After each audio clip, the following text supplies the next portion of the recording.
Rishi ji, tell us something about the art of living. As the name itself says, it is a very skillful, very artful way of living this beautiful life.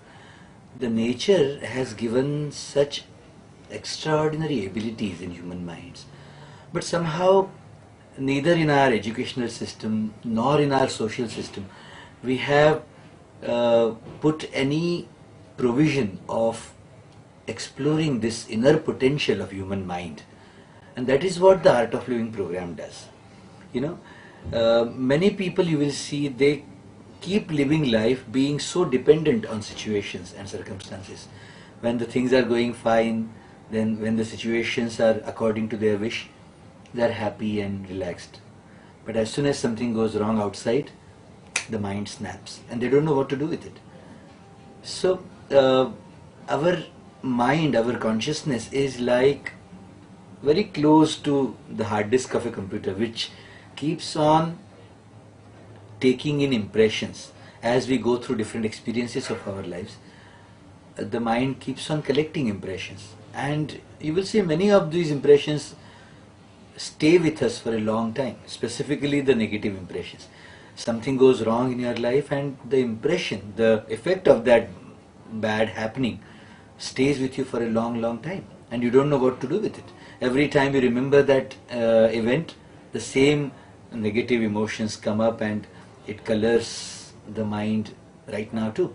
So as the mind has the ability to receive impressions, collect impressions, perceive perspectives, it also has the ability of releasing impressions, like the computer hard disk, which has the ability to be downloaded upon. At the same time, it has also the ability to delete stuff.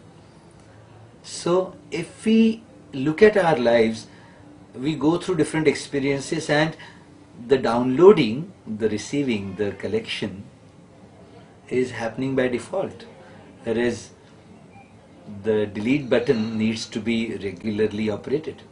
That's exactly how the mind functions. The mind is continuously gathering impressions, which sometimes needs a little cleaning up. That's what the Art of Living program does. There is a very powerful breathing technique called the Sudarshan Kriya that we teach in the Art of Living courses, which is a breathing technique. It's a very scientifically designed process of breathing through which we release unnecessary impressions from the mind. When I say unnecessary, what I mean is, you will see the basic nature of human mind is of happiness. That's why you will see, to feel unhappy, you need some reason. When you don't have any reason to feel unhappy, without any reason you are happy, because the consciousness, the mind, the energy with which we all are made up of, that energy itself has this flavor of happiness to it. And then you will see happiness also is a driving force in our life. Everything in our lives which we do, it can be earning money, to getting married, to having children, to having a bigger and better house, to driving a better car, to becoming famous, to meditating or connecting with the divine energy.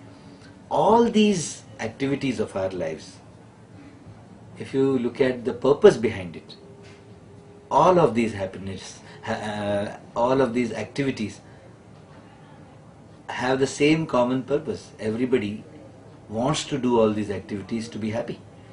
So happiness is the driving force of life, and sometimes I feel we have forgotten that. Sometimes I feel we are so caught up in doing activities to be happy, whereas the happiness reservoir, the abundance, the treasure of bliss is within us, and that bliss is tapped using this beautiful technique called the Sudarshan Kriya. And I'll give you a little scientific angle to it. If you notice, there is a connection between the breath and the emotions. When a person gets angry, the breath becomes faster and shorter. When the same person becomes sad or depressed, the breath is like a sigh, it comes out. When you are happy and relaxed, if you not notice, the breath also is so relaxed and harmonious. What I mean to say is the nature, the creator, the way it has created human beings, it has already given us this release system, I call it. Through use of breath, through skillful, proper use of breath, this mind can be kind of kept in your hands. And as the mind is the instrument of living life, sometimes pleasant, sometimes unpleasant, whatever experiences we are going through in our lives, it is the mind that experiences them. And once you have a control over your mind, I feel you have a control over your life. And that's exactly what we learn in the Art of Living course. Through very simple yet extremely powerful breathing techniques and different processes, two things happen. One is a lot of release happens of unnecessary garbage of the past, and through these breathing techniques there is this boost up of energy, of Shakti, of Kundalini that happens in the consciousness. So what happens is, with a freer, happier mind and with this enhanced level of energy, taking care of the challenges of life is no problem at all.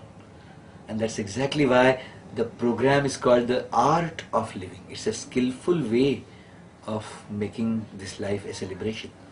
And just because of the effectiveness of the program, in a very short span of 26-27 years, the Art of Living Foundation has now reached to 157 countries of the world, and more than 5,000 centers all over the world are teaching the Art of Living courses, and affiliated with United Nations and World Health Organization.